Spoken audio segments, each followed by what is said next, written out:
Support for Colorado Today comes from Credit Union of Colorado. With access to over 30,000 ATMs and a mobile app, they're dedicated to offering the services of a big bank with a heart. Learn more at honestlygood.org.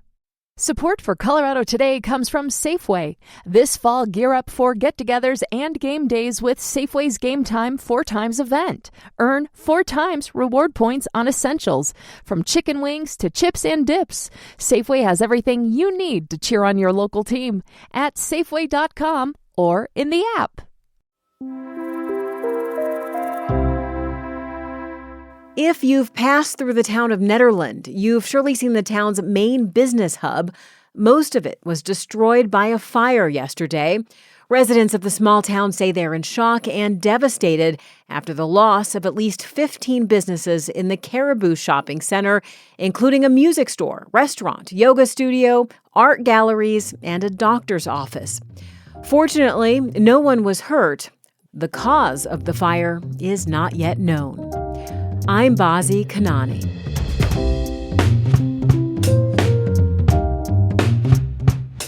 Coming up, with workers not getting paid and delays at DIA, we're feeling the government shutdown. So how are our representatives saying they'll end it? Come to the table. Let's have a discussion. Then you'll go to the scene of this summer's biggest wildfires to see the devastation they left behind and how ranchers and others are faring. There is absolutely nothing but rocks and these skeletons of trees. It's an eerie landscape. Plus, Colorado is filled with dragonflies. Dragonflies are really some of our greatest survivors. They survived through an asteroid impact. So why are they disappearing now? And you'll hear a moment of joy to close out the week. It's Friday, October 10th. Here's the news in Colorado today.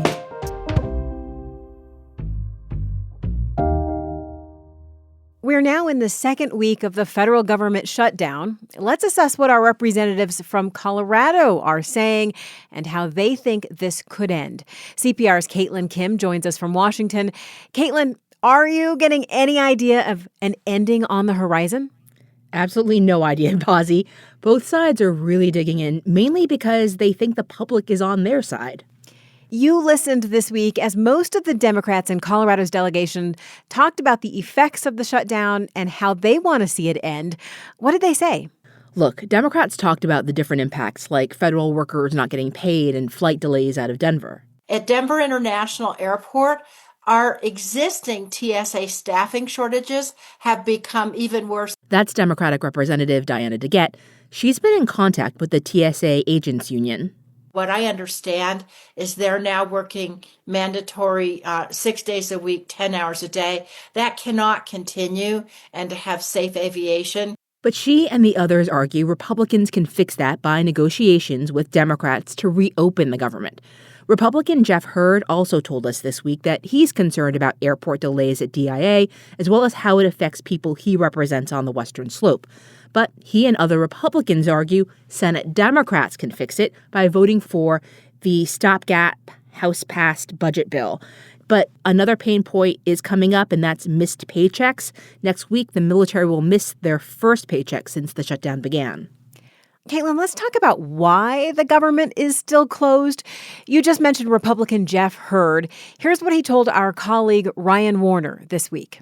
We did our job. We passed the government funding bill out of the House of Representatives. It's now up to the Senate to adopt that bill and continue the government funding.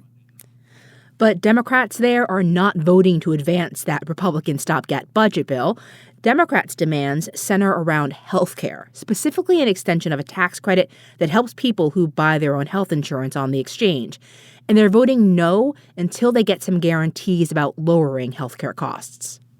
Republicans refuse to step up and compromise and to negotiate with us so that we don't see premiums going up for $1,000 a month for 25 million Americans. That's Senator John Hickenlooper. The Democrats from Colorado say this is really urgent because open enrollment for the healthcare exchange starts in just a few weeks. Now, Hurd is the state's lone Republican co-sponsoring an effort to extend healthcare insurance tax credits for a year.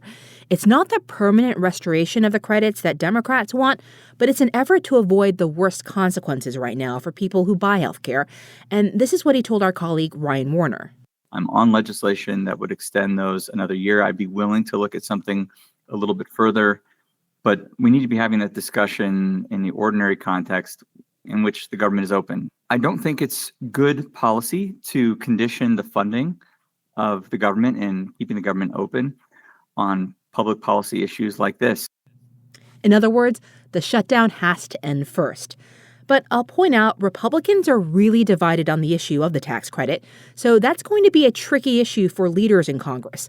Now, I'll also add some Republicans are putting out misleading comments that the health care benefits Democrats are pushing for will go to undocumented immigrants. They are not eligible for federal health care benefits. And right now, Democrats don't trust Republicans anyway, and they see the shutdown as their only bargaining chip to make sure an extension of health insurance benefits actually happens. Here's Hickenlooper again talking about Republicans. They won't even come to the table. So we don't have any guarantee. I haven't heard the speaker say that that's a legitimate offer, or he hasn't offered to negotiate around terms like that. Come to the table. Let's have a discussion. I'm not the Democratic leader. That's for sure. But I'd love to have that discussion. So I'm going to point out Speaker Johnson has kept the House out of session this entire time. Now, that's intended to pressure Democrats to accept the short-term funding bill as is, and he actually may keep the chamber out next week as well. So you can see, Bazi, why it's going to be difficult to predict how long this shutdown will last. CPR's Caitlin Kim in Washington. Thanks, Caitlin. Thank you, Bazi. You can hear Congressman Hurd address more hot topics in the full interview with Ryan, including whether Hurd wants to see federal troops come to any Colorado cities like they have elsewhere in the country. Check out the Colorado Matters podcast.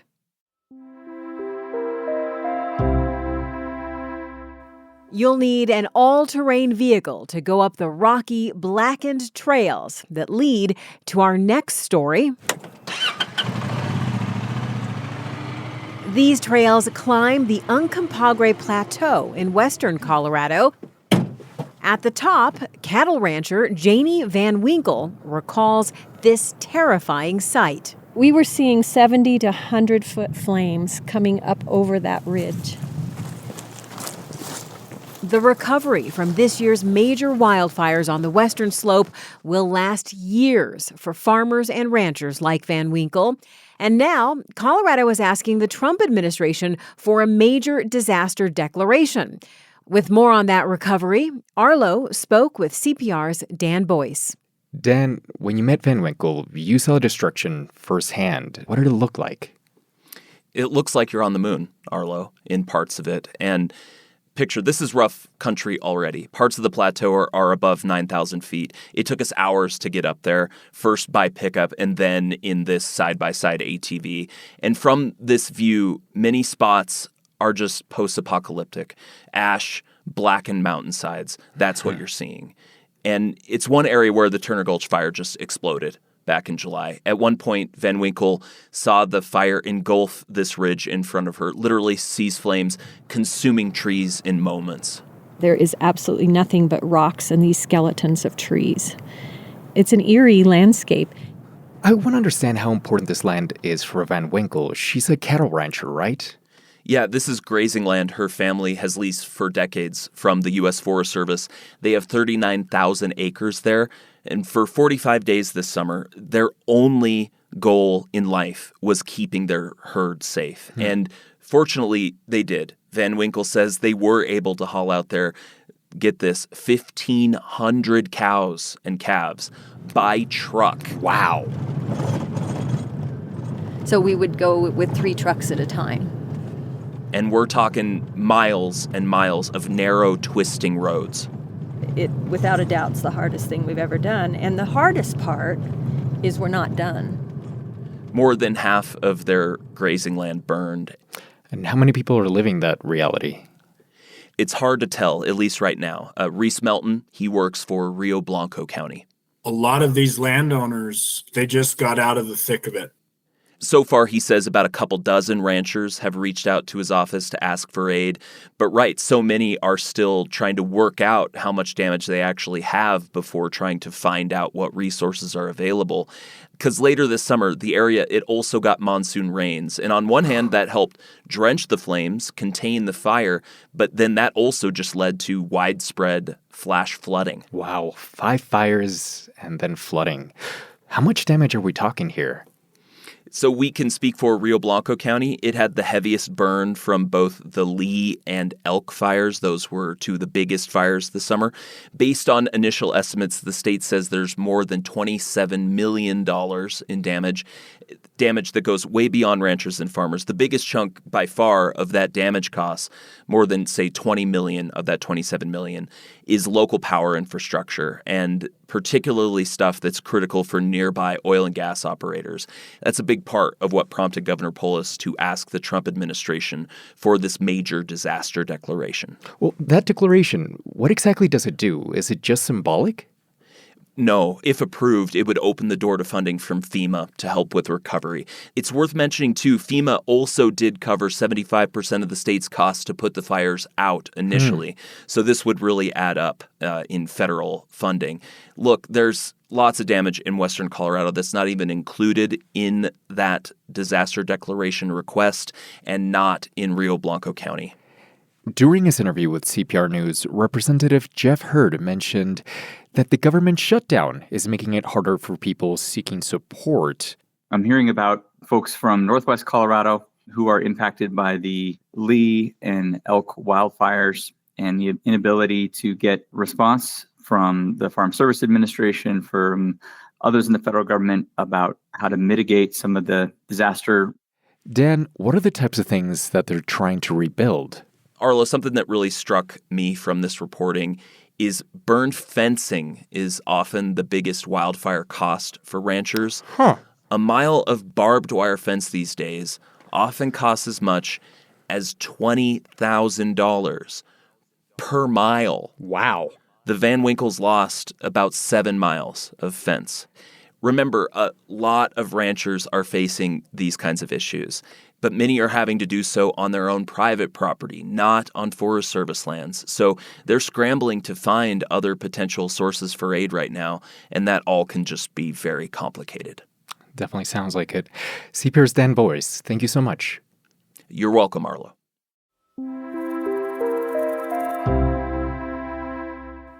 Scientists say climate change is leading to more wildfires in Colorado and the West, and that's also affecting our dragonflies. We have a really great dragonfly population here in Colorado. In fact, we have about 40 different species of dragonflies because of the diversity of our habitats from the mountains to the plains, and they have been here a long time. Dragonflies are really some of our greatest survivors. They survived through an asteroid impact.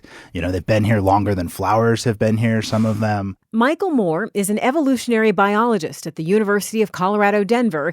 He's co-author of a recent study on dragonfly populations during this time of climate change. Lead author is PhD student Sarah Nally. She lost her house in the Marshall Fire and wanted to know how it affected animals. She zoomed in on dragonfly mating. One trait that a lot of dragonfly species have are dark wing spots. And these wing spots function like the mane of a lion or the antlers of a deer. The larger the wing spot, the more attractive you are to mates and the more intimidating you are to other competitors. Those large dark spots also absorb more heat, and dragonflies can overheat. Then they can't compete for mates. So our study found that in areas across the U.S.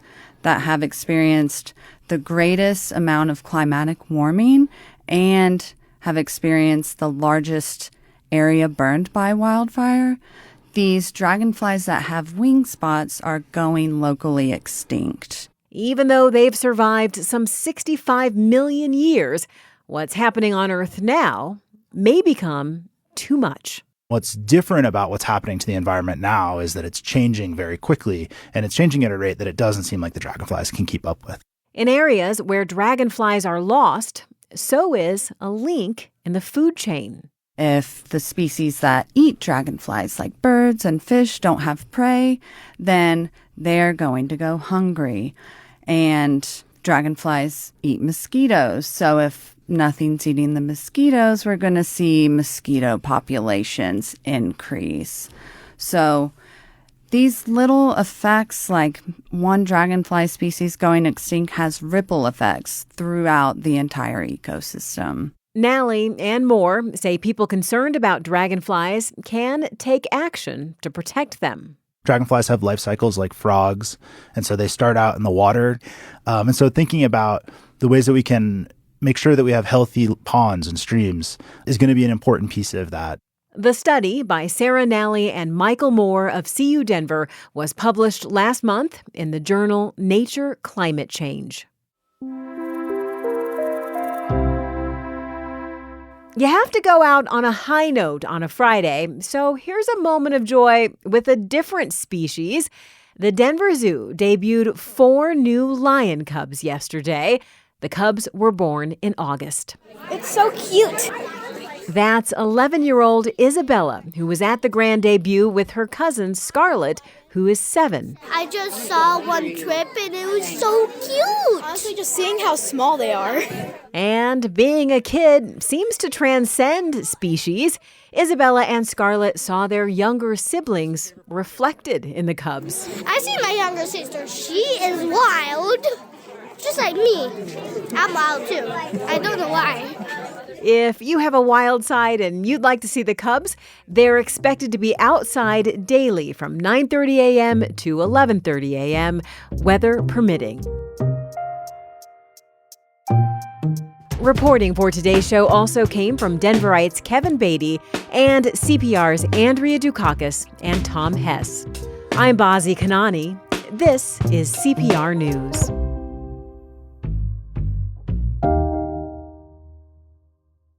Support for Colorado Today comes from Safeway. Their pharmacists are here to help, offering a wide range of vaccines including flu, COVID, pneumonia, and RSV immunizations.